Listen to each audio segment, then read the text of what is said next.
Neville Goddard, The Feeling is the Secret, which was such a phenomenal book. And it was just a little book, like 30 pages, y'all. But I read it, started it yesterday. We finished it today. So I'm super excited to be here to bring Florence Scovel Shinn to you. The Secret Door to Success is her book that we will be continuing. If you haven't caught the first one, it's on my YouTube channel and it's also on my page. So you can catch, I think I read yesterday and then Saturday I think I started it. So if you want to catch those and catch the rest of the book, those are on the page and also I think on the channel too, because I think I recorded it on the channel. Okay, so without further ado, I'm going to read from Florence Scovel Shinn's The Secret Door to Success. Excuse me. The Secret Door to Success. I shall never want. The Lord is my shepherd. I shall not want. One of my favorite scriptures. Psalms 23 and 5. And I hope you know that this is a prosperity scripture. The Lord is my shepherd. I shall not want.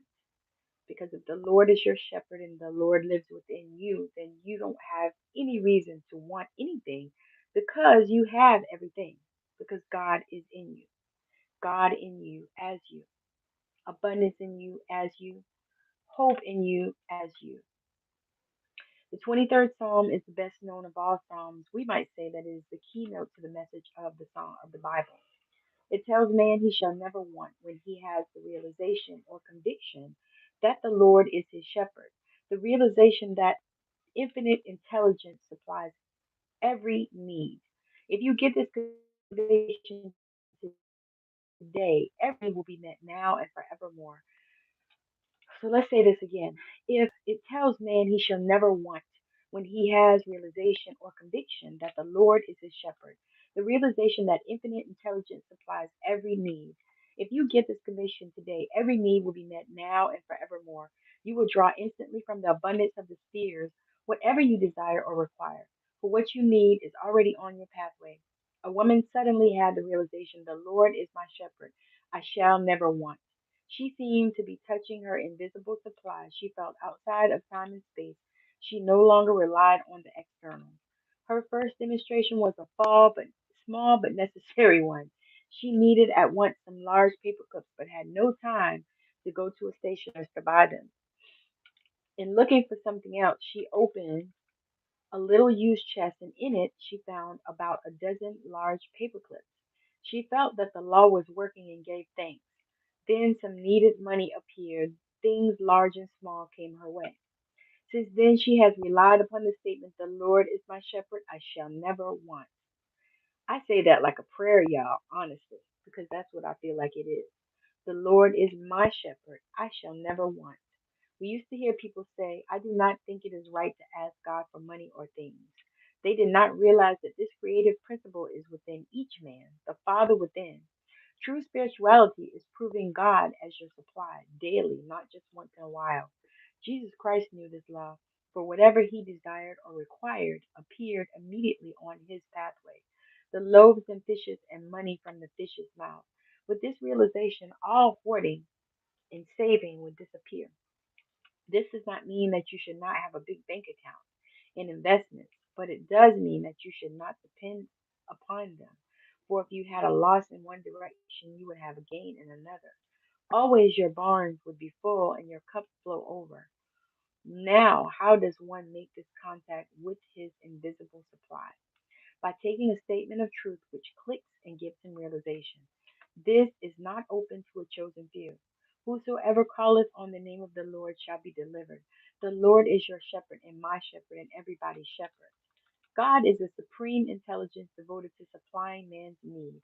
The explanation is that man is God in action. Jesus Christ said, I and the Father are one. We might paraphrase the statement and say, I and the great creative principle of the universe are one.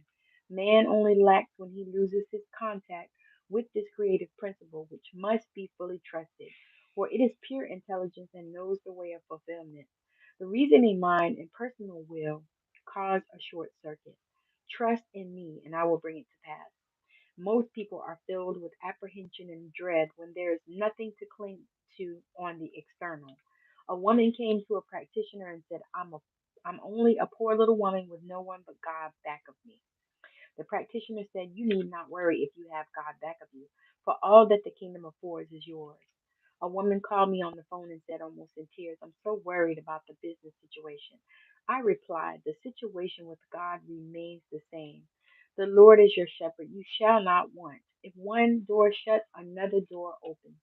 A very successful businessman who conducts all affairs on truth methods said the trouble with most people is that they get to relying on certain conditions. They haven't enough imagination to go forward, to open new channels.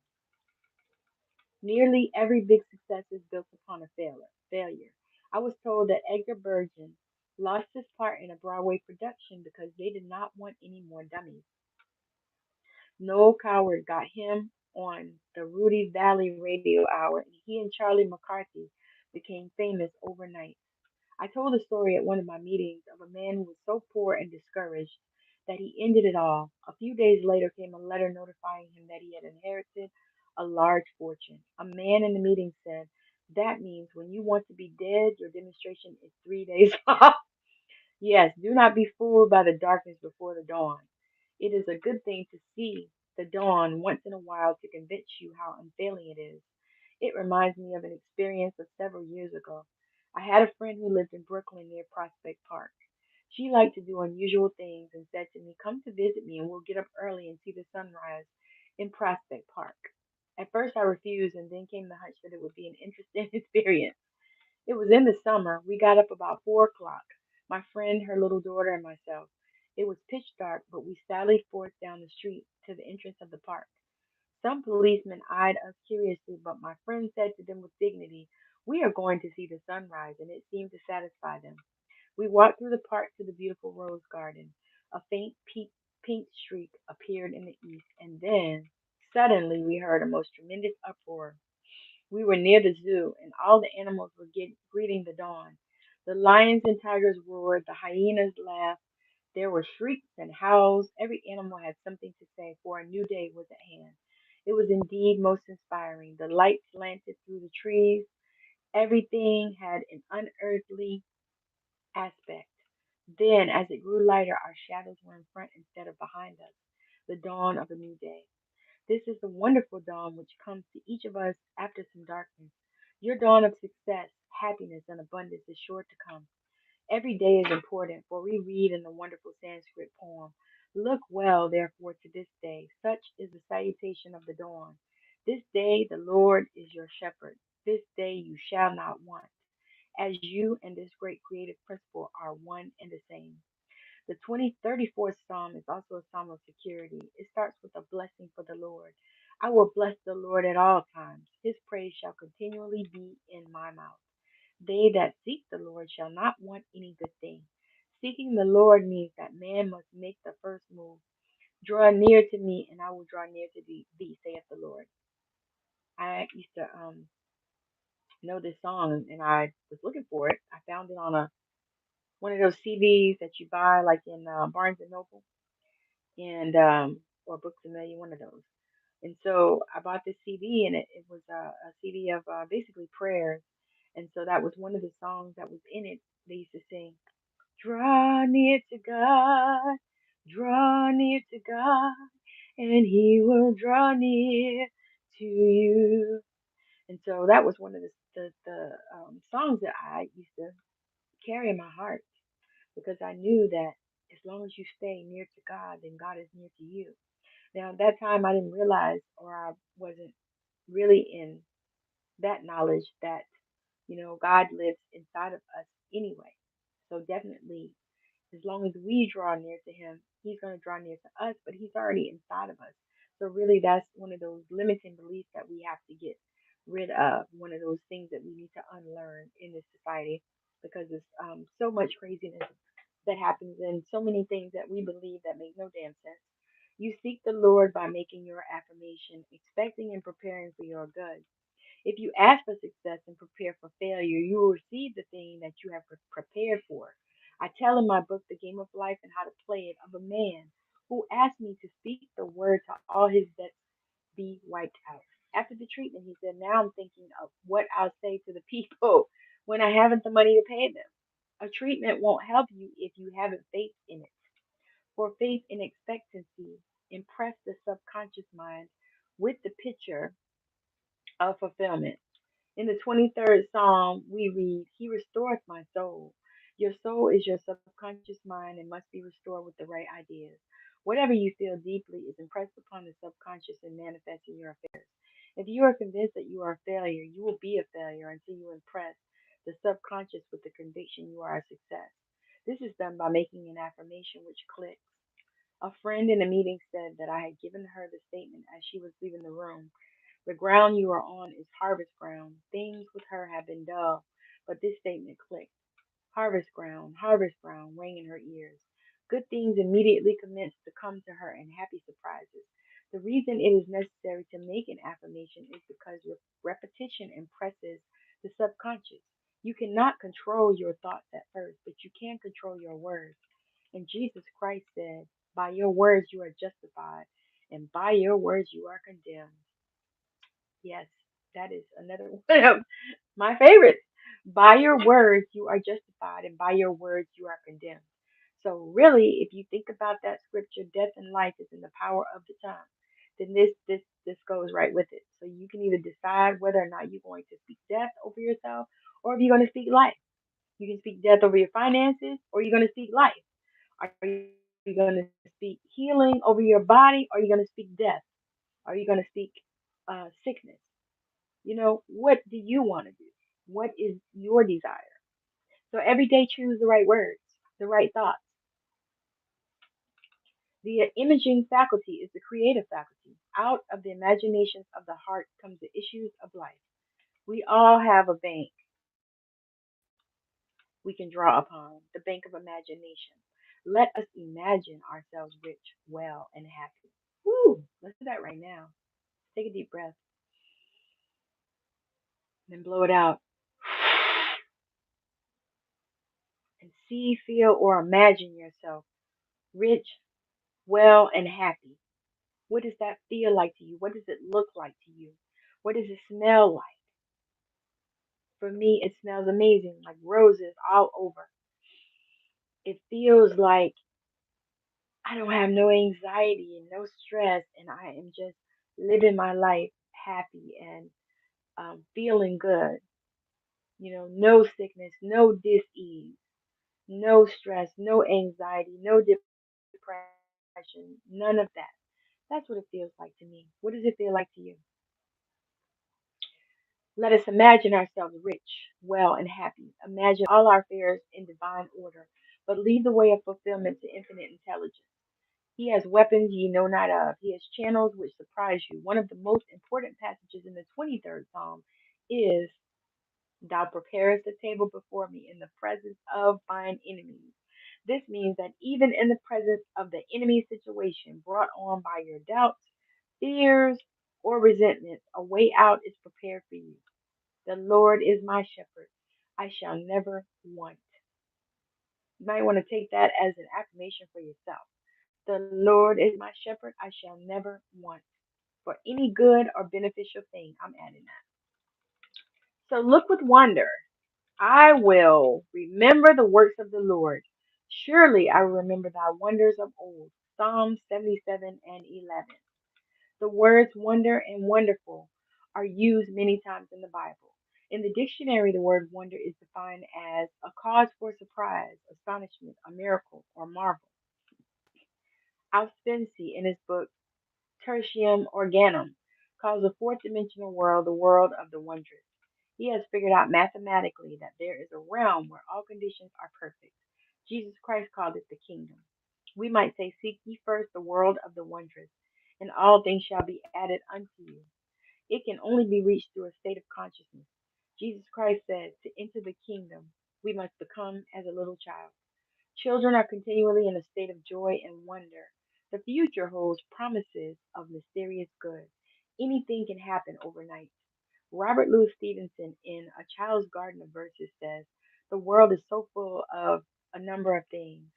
I'm sure we shall all be as happy as kings. So let us look with wonder at that which is before us. That statement was given me a number of years ago. I mentioned it in my book, The Game of Life and How to Play. I had missed an opportunity and felt that I should have been more awake to my good. The next day, I took the statement early in the morning. I looked with wonder at that which is before me. At noon, the phone rang and the proposition was put to me again. This time, I grasped it. I did indeed look with wonder, for I never expected the opportunity to come to me again. A friend in one of my meetings said the other day that this statement had brought her wonderful results. It fills the consciousness with happy expectancy. Children are filled with happy expectancy until grown up people and unhappy experiences bring them out of the world of the wondrous. Let us look back and remember some of the gloomy ideas which were given us. Eat the speckled apples first. Don't expect too much. Then you won't be disappointed. You can't have everything in this life. Childhood is your happiest time. No one knows what the future will bring. What a start in life. And then I can add money don't grow on trees. What do you think? I'm made of money? Do you think you're supposed to have it all? These are some of the impressions I picked up in early childhood, and I just added a few more of my own. At the age of 6, I had a great sense of responsibility. Instead of looking with wonder at that which was before me, I looked with fear and suspicion. I feel much younger now than I did when I was 6. I have an early photograph taken about that time, grasping a flower but with a careworn and hopeless expression. I had left the world of the wondrous behind me. I was now living in the world of realities, as my elders told me, and it was far from wondrous. It is a great privilege for children to live in this age when they are taught truth from their birth, even if they are not taught actual metaphysics. The ethers are filled with joyous expectancy. You may become a Shirley Temple or a Freddie Bartholomew or a great pianist at the age of 6 and go on a concert tour. We are all now back in the world of the wondrous, where anything can happen overnight. For when miracles do come, they come quickly. So let us become miracle conscious. Prepare for miracles, expect miracles, and we are then inviting them into our lives. Maybe you need a financial miracle. There is a supply for every demand. Through active faith, the word, and intuition, we release this invisible supply. I will give an example. One of my students found herself almost without funds. She needed $1,000 and she had plenty of money. She had plenty of money at one time and beautiful possessions, but had nothing left but an ermine wrap. A fur dealer would give her much for it. I spoke the word that it would be sold to the right person for the right price, or that the supply would come in some other way. It was necessary that the money manifest at once. There was no time to reason or worry. She was on the street making her affirmations. It was a stormy day. She said to herself, I'm going to show active faith in my invisible supply by taking a taxi cab. It was a very strong hunch. As she got out of the taxi at her destination, a woman stood waiting to get in. It was an old friend, a very, very kind friend. It was the first time in her life she had ever taken a taxi, but her Rolls Royce was out of commission that afternoon. They talked, and my friend told her about the ermine wrap. Why, her friend said, I will give you $1,000 for it. And that afternoon she had the check. God's ways are ingenious. His methods are sure. A student wrote me the other day that she was using that statement. God's ways are ingenious. His methods are sure. A series of unexpected contacts brought about a situation she had been desiring.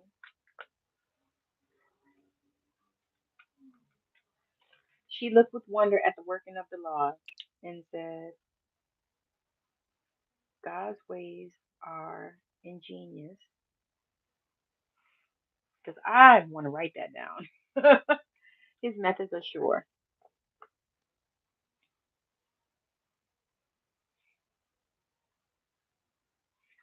All right. Our demonstrations usually come within a split second. All is timed with amazing accuracy in divine mind. My student left the taxi just as her friend stopped to enter. A second later, she would have hailed another taxi. Man's part is to be wide awake to his leads and hunches, for on the magic path of intuition is all that he desires or requires. In Moulton's Modern Reader's Bible, the book of Psalms is recognized as the as a perfection of lyric poetry. The musical meditation, which is the essence of lyrics, can find no higher field than the devout spirit, which at once raises itself to the service of God and overflows on the various sides of active and contemplative life. The Psalms are also human documents, and I have selected the 77th Psalm because it gives the picture of a man in despair. But as he contemplates the wonders of God, faith and assurance are restored to him. I cried unto God with my voice, even unto God with my voice. He gave ear unto me. In the day of my trouble I sought the Lord. My soul refused to be comforted. Will the Lord cast off forever, and will he be favorable no more? Hath God forgotten to be gracious? Hath he in anger shut up his tender mercies? And I said, this is my infirmity, but I will remember the years of the right hand of the Most High. I will remember the works of the Lord. Surely I will remember thy wonders of old. I will meditate also of all thy work and talk of thy doings. Thy way, O God, is in the sanctuary. Who is so great a God as our God? I think about this song. How great is our God? Sing with me. How great is our God? Oh, we'll see how great is our God. Name above all names. All right, thou art God that doest wonders. Thou hast with thine arm redeemed my people. This is a picture of what the average truth student goes through. When confronted with a problem, he is assailed by thoughts of doubt, fear, and despair. Then some statement of truth will flash into his consciousness. God's ways are ingenious, his methods are sure. He remembers other difficulties which have been overcome. His confidence in God returns. He thinks what God has done before, he will do for me and more. I was talking to a friend not long ago who said it would be pretty dumb if I didn't believe God could solve my problem. So many times before, wonderful things have come to me. I know they will come again. So the summoning up of the 77th Psalm is what God has done before. He now does for me and more. It is a good thing to say when you think of your past success and happiness and wealth. All loss comes from your vain imaginings. Fear of loss crept into your consciousness. You carried burdens and fought battles. You reasoned instead of sticking to the magic path of intuition. But in the twinkling of an eye, all will be restored to you, for as they say in the East, what Allah has given cannot be diminished. Now, to go back to the child state of consciousness, you should be filled with wonder, but be careful not to live in your past childhood. I know people who can only think about their happy childhood days. They remember what they wore. No skies have since been so blue or grass so green. They therefore miss the opportunities of the wonderful now. I will tell an amusing story of a friend who lived in a town when she was very young. They moved away to another city. It was an enchanted palace, large, spacious, and glamorous. Many years after, when she had grown up, she had an opportunity of visiting this house. She was disillusioned. She found it small, stuffy, and ugly. Her idea of beauty had entirely changed, for in the front yard was an iron dog. If you went back to your past, it would not be the same. So in this friend's family, they called living in the past iron dogging. Her sister told me a story of some iron dogging she had done. When she was about 16, she met abroad a very dashing and romantic young man, an artist. Their romance didn't last long, but she talked about it a lot to the man she afterwards married. Years rolled by. The dashing and romantic young man had become a well known artist and came to this country to have an exhibition of his pictures. My friend was filled with excitement and hunting him up to renew their friendship. She went to his exhibition, and in walked a portly businessman. No trace was left of the dashing romantic youth. When she told her husband, all he said was iron dogging. Remember, now is the appointed time. Today is the day, and your good can happen overnight. Look with wonder at that which is before you. We are filled with divine expectancy. I will restore to you the years which the locusts have eaten. And I used to love to read that scripture when I was a child because I loved to say the cankerworms. And I didn't even know what the hell a cankerworm was until I looked it up because that's what I do. Now let each one of the good which seems so difficult to attain. It may be health, wealth, happiness, or perfect self expression. Do not think how your good can be accomplished. Just give thanks that you have already received on the invisible plane. Therefore, the steps leading up to it are secured also. Be wide awake to your intuitive leads, and suddenly you find yourself in your promised land. I look with wonder at that which is before me. So I'm going to stop here. I will pick back up with catch up with your good. Catch up with your good. Let me put that in the comments so I don't forget.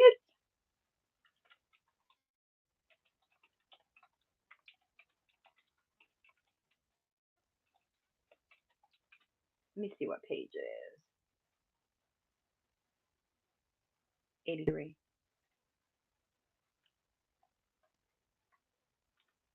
All right.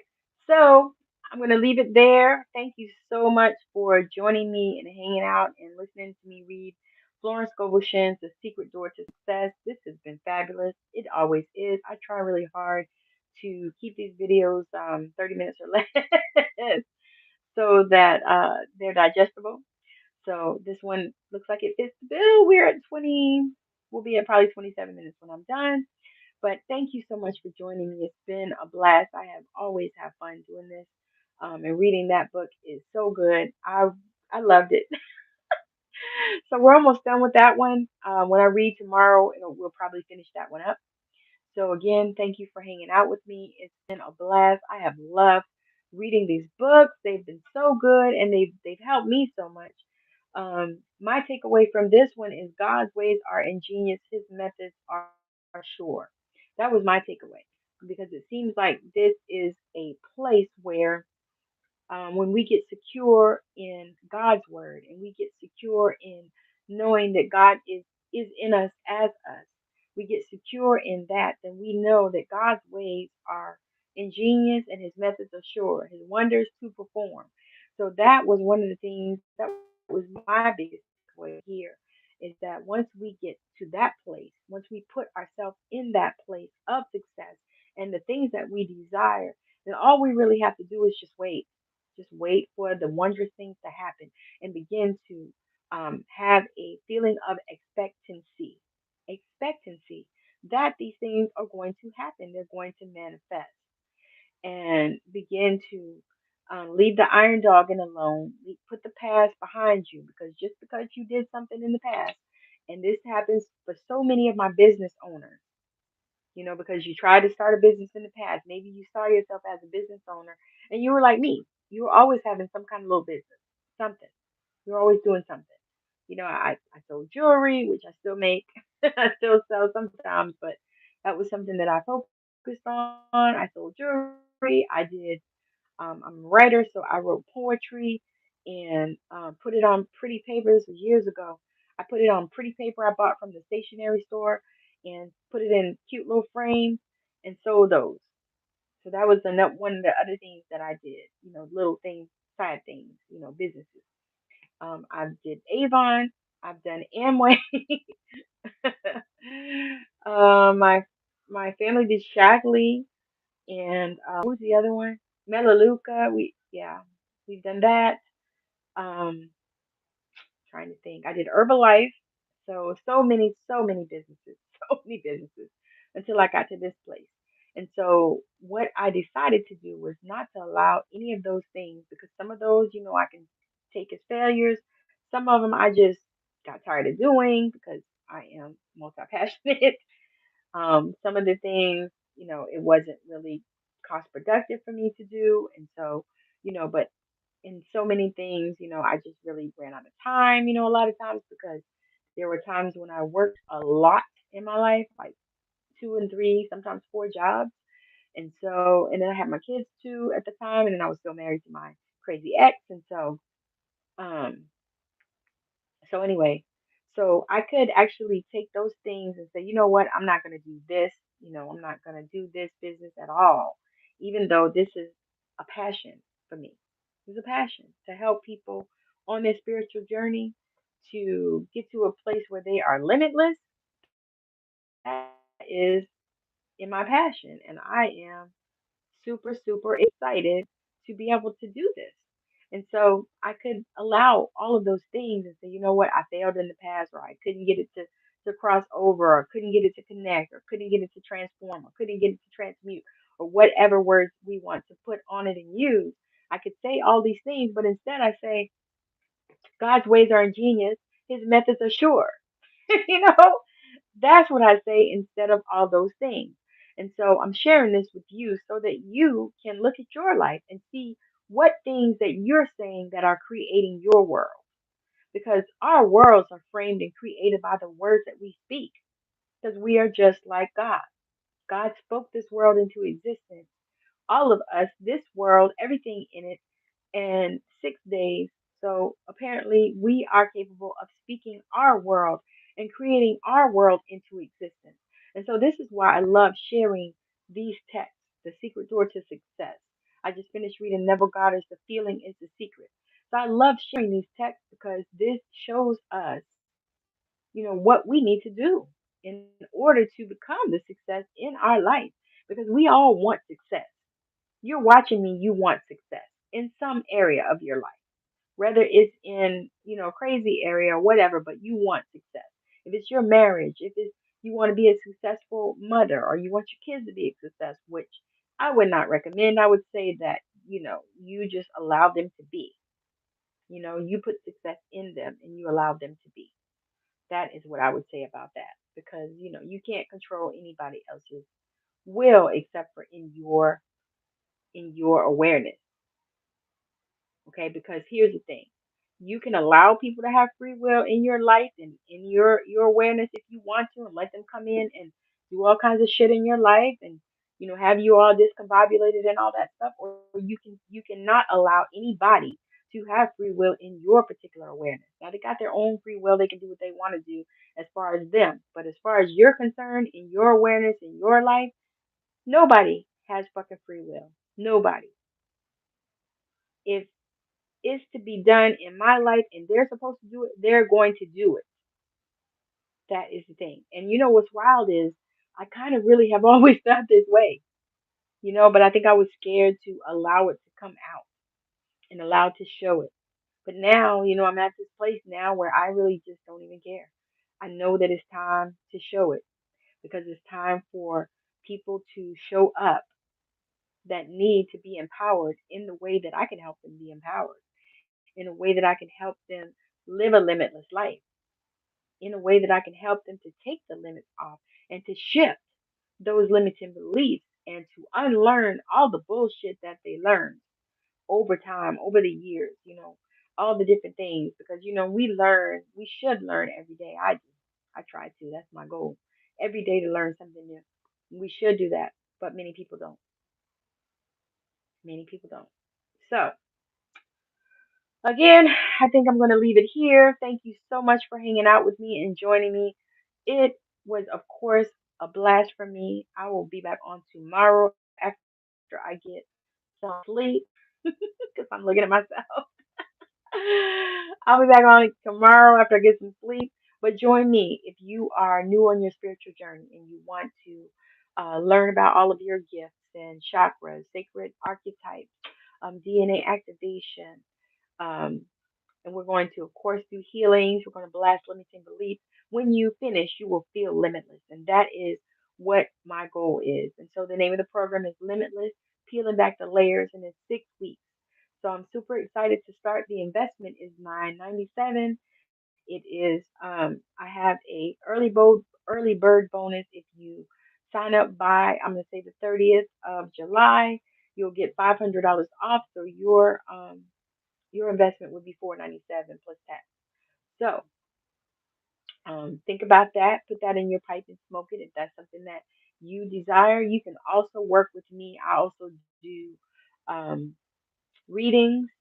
I call them angel intuitives with affirmations because you will get the affirmations that come up in your reading for yourself. You will get those affirmations. So if you have a reading and it comes up that you're abundant, then you'll get affirmations and I'll record them for you so that you can listen to them on loop. So that's one of the things that I do. I also have a healing session available. And there's also, I have an Unleashed Spirit experience available as well. So Anything that resonates with you, anything that you heard that makes you feel like, yes, I want to work with her, then DM me on whatever platform you're watching it on. If you're on YouTube, just comment below the video. But if you're on Facebook, then send me a message, or you can also comment under the video as well. But I'll be looking forward to hearing from you because I'm super, super excited about this program. It is so amazing. So, again, thank you so much for joining me. It's been such a blast, and I'll be back on again tomorrow to finish the secret door to success. So if you haven't seen the other two videos, go back and watch those so you can get the whole reading of, I mean, the whole book. Because it's really not that long of a book, which is great. It's like 100 pages, I think. And I think we're on page 80. What did I say? 83. All right. So we probably will get it finished tomorrow, possibly. If not tomorrow, whatever the next day is, Thursday. So again, thank you so much for joining. It's been a blast. Cannot wait to finish this because it is such an amazing book and it has taught me so much. And I hope that it's taught you so much as well.